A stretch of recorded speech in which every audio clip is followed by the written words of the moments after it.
안녕하세요. 따뜻한 소통, 명품 진료를 추구하는 조용석 김세웅 치과의 김세웅입니다. 자, 이번에 온라인상으로 여러 원장님들을 뵙는 그런 온라인 강의를 준비를 했는데요. 분무치약 환자를 위한 임플란트 치료 계획의 수립이라는 내용으로 준비를 했습니다. 자, 부제로서는요, 다양한 임상적 상황 하에서 각 환자에 맞는 적절한 치료 계획이란 무엇일까? 제가 이 강의를 준비한 이유는요, 다음과 같습니다. 온라인, 오프라인이 끝나고 나서 저는 개인적으로 카카오톡 또는 이메일상으로 선생님들의 질문을 받고 나름대로의 어떤 답변을 해왔는데요. 그 중에 많은 질문, 즉 70% 이상이 치료계획 수립과 관련된 질문들이었습니다. 단편적인 것도 있고 상당히 복잡한 케이스들이 있었죠. 이 치료계획 수립과 관련된 질문을 또 크게 두 가지로 나눠볼 수가 있었는데요. 어떤 원장님들은 스스로 본인이 치료계획을 수립을 하세요. 그리고 나서 이 치료계획이 적절한지 뭔가 빠진 면이 없는지를 확인하기 위해서 저에게 질문하신 그런 증례들도 있었고요.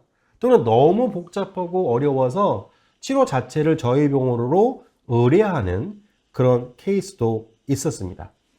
실례로 어떤 원장님이 저에게 주셨던 질문을 한번 살펴보겠는데요. 지금 임상사진과 엑스레이, 파노라마 사진을 보고 계십니다. 질문의 내용은 다음과 같은데요. 한번 읽어볼게요. 자, 김세영 원장님 안녕하세요. 저는 2020년 덴탈빈 레드 블랙 코스를 수강한 누구누구라고 합니다. 제가 메일을 드린 이유는 다음과 같은 환자가 내원했을 때 원장님께서는 어떻게 치료 계획을 세우고 치료 순서를 결정하시는지 여쭈어 보고 싶어서입니다. 이런 상태로 내원하면 보는 순간 마음이 답답해집니다. 저도 마찬가지 답답해요. 어디서부터 무엇을 해야 할지 도무지 갈피를 못 잡게 됩니다. 혹시 치료계획 수립과 관련된 강의는 없는지요? 라고 질문을 주셨습니다. 그래서 평상시에 이 치료계획 수립과 관련된 강의를 한번 찍어봐야겠구나 라는 생각을 쭉 하고 있었어요. 왜냐하면 저도 막막한 경우가 많거든요. 특히 제가 그 초심자 때를 생각해 보면 그때는 너무나도 어려웠어요. 자, 비슷한 케이스인데요. 이 케이스는 우리 병원의 환자입니다. 이 환자분이 왔을 때 선생님들은 어떤 치료 계획을 수립하고 치료 순서를 어떻게 결정을 하실 건가요? 쉽지 않습니다. 어쨌든 우리의 목표는 최적의 결과를 얻어내는 것이겠죠. 그런데 그 과정 중에 환자의 일상생활이 어렵거나 힘들거나 그래서는 안 돼요. 그러려면 치료의 순서도 잘 결정을 할 필요가 있다는 것입니다. 자, 치료의 결과를 엑스레이로 보시고요. 보고 계시고 있고, 그다음에 임상사진 오른쪽 위아래, 왼쪽 위아래를 보고 계십니다. 자, 치료 결과는 상당히 좋았고요. 환자 자체도 결과에 만족을 하신 편이었습니다. 자, 또 다른 케이스입니다. 자, 이런 케이스의 환자가 내원을 하셨다면 선생님들 딱 치료 계획이 한 번에 수립이 되십니까? 네, 쉽지 않죠. 또 치료 순서를 결정하기도 어렵습니다. 실제로 이 케이스는요, 제가 치료를 하면서 실수했던 그런 경험입니다.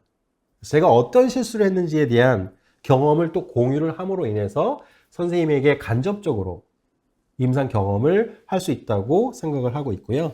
어찌됐든 이렇게 해서 치료 결과가 나왔고 임상 사진을 보면 그 결과가 양호하다고 생각을 하고 있습니다.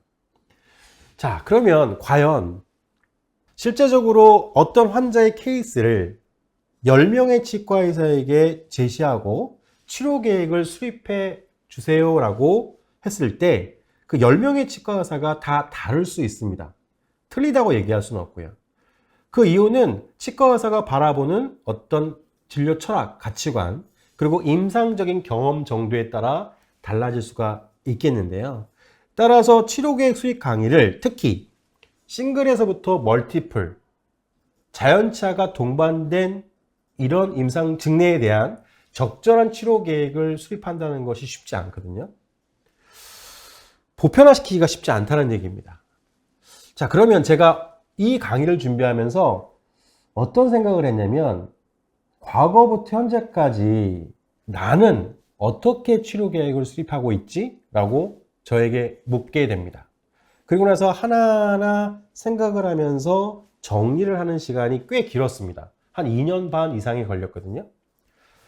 그것을 바탕으로 해서 제가 정리를 해보면 다음과 같이 8가지를 선생님들이 고려를 해서 치료 계획을 수립했을 때 그닥 나쁘지 않은 적절한 그런 치료 계획을 수립할 수 있다고 자부하고 있습니다. 그래서 이번 강의를 통해서는요, 이 8가지 항목에 대해서 많은 임상 케이스의 예를 들어 드리면서 설명을 드리고자 합니다. 물론 이 8가지 이외에 다른 것도 있을 수가 있습니다. 하지만 이 8가지를 모두 생각해 봤을 때 치료 계획이 많이 결정되는 것이 아니라 하나 또는 2개 정도가 선택될 수가 있거든요. 그런 과정에 대해서 함께하는 시간을 가져보도록 하겠습니다. 제가 이 강의를 오프라인상에서 하고 나서 강의 평가를 한번 받아본 적이 있었는데요. 제가 그동안 많은 강의를 해왔습니다. 근데 그 강의 평가 중에선 정말 이런 내용들이 있었습니다. 자, 올해 들은 최고의 강의, 김세영 원장님의 부분무치학 환자의 임플란트 치료 계획 수립이라는 강의 후기를 어떤 블로그에 올려놓으셨더라고요. 어쨌든 이런 평을 해주신 원장님께 감사의 말씀을 드리겠는데요. 이번 강의는 온라인으로 이틀간 진행을 할 예정입니다. 토요일, 일요일 양일간 기획을 하고 있는데요.